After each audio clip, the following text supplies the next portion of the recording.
Hey everybody, this is Scott Mann, CEO and founder of Stability Institute, where we broker knowledge and connect stability professionals on complex stability problems all over the world. And I want to thank you for dialing into one of our video bios on our board of advisors. And I'm thrilled today to have with me my good friend Dr. Mark Weiner, who is one of our advisors here at the Stability Institute. He is the author of the book Rule of the Clan, which I'm sure many of you have seen in our book reviews that we do on videos. And also Mark and I will be doing a video interview on Rule of the Clan and clans in the role they play in many of the challenges we have with stability in a separate interview. So you want to be sure you're looking for that. But anyway, Mark, I met Mark through our network, as it often happens. Dave Phillips and other guys were working a lot of the clan and tribal issues and oriented me to Mark's work. He was gracious enough to provide me some initial mentorship, and then over time agreed to come on as an advisor here at the Institute. So we're absolutely thrilled to have him, and his major contribution to the Institute is his understanding of clan society, honor-based societies, and he'll continue to guide us through that into the future. So Mark, it's great to have you here. Thank you so much. I was wondering if maybe you could just, in this short little video that we're doing, tell us a little bit about the significance of clans when we think about stability in the world that we live in. You would think that doesn't matter too much anymore, but you've shown that it really does. Well, what should we be thinking about when it comes to clans? Well, in many of the societies in which people who are interested in the Stability Institute operate, clans are the central or a major force of governance. And so to not understand the clan and larger tribal dynamics of any society would be like thinking about American government and not appreciating that we have three branches. So it is really at the core of how societies operate, and if you don't understand clan and tribal dynamics, you'll not understand the societies you're working in, you won't understand the particular challenges they pose, and you won't understand sufficiently the indigenous solutions that those societies have to face those challenges.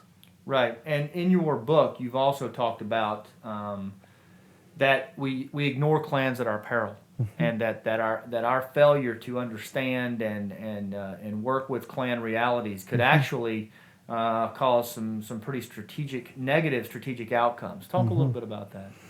Well, I wouldn't say that clan societies are in any way irreconcilably opposed to liberal democratic societies like, say, the United States, but under certain conditions, clan societies, especially under conditions of modern warfare and the kind of economic pressures that clan societies face, they can develop, call them fractures or fissures or gaps that are terrific places for insurgents and other militants who are opponents of liberal democratic government to hide. And so if you don't understand how those fissures develop, if you don't understand how the fissures can be closed, and how the resources of clan societies can be used to maintain stability there, then you will provide a breeding ground, a wonderful place for the opponents of liberal democracy to find safe haven.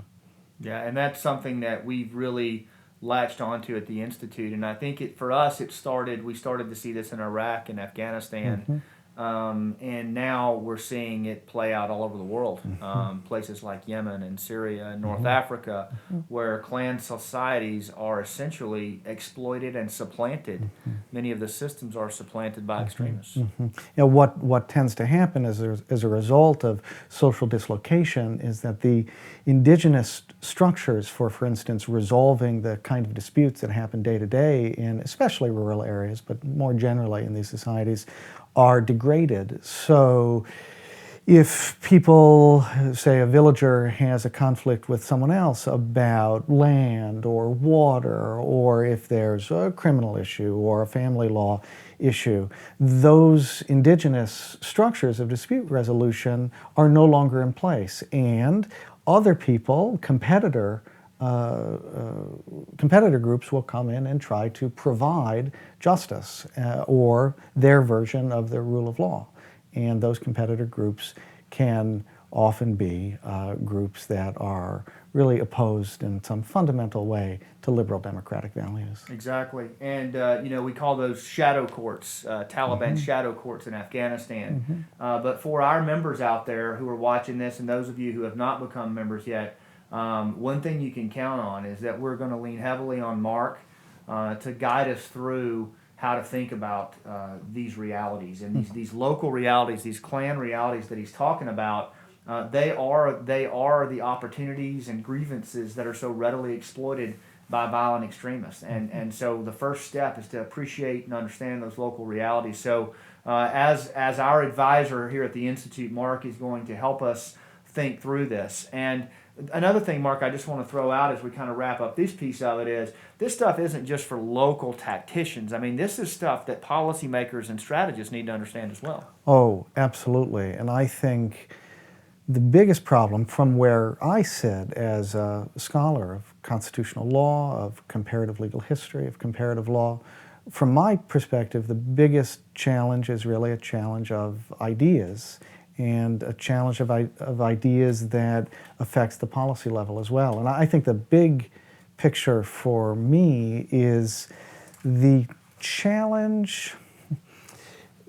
I think we haven't developed sufficient intellectual resources to understand exactly how local, traditional, customary modes of dispute resolution and the rule of law can be linked up or properly aligned with more top-down, centralized, bureaucratic, formal state institutions. And that is a question ultimately that has to be resolved at a very high level. At the policy level. Yeah, I think that's great, and I agree with you 100% as a guy who's lived and worked in these areas. You could not be more on point with that, and it's certainly something that we're going to continue to pursue. Now, you did mention rule of law, conflict resolution. That's the other major contribution we benefit from you on this is that your background in that, and of course your website. Worlds of Law? Worlds of Law. And tell us a little bit about that, because that's another resource that's out there that folks should know about. Worlds of Law is a website on which I blog and make small documentary videos about issues of constitutional law, comparative law, and frankly, whatever happens to interest me at the time. But there is a site or a tab on the blog that gives contact information, and I'm very happy to have members of the Stability Institute contact me. Absolutely, and I appreciate that. And as we move forward in working these undergoverned areas, these at-risk areas, conflict resolution, rule of law is going to come up a lot. There's no one better to help us think through those issues. So, Mark, appreciate you being an advisor. It's great having you. And really look forward to the year and moving forward together with things. Me too. All right, so this is Scott Mann, CEO and founder of Stability Institute, and thanks for watching.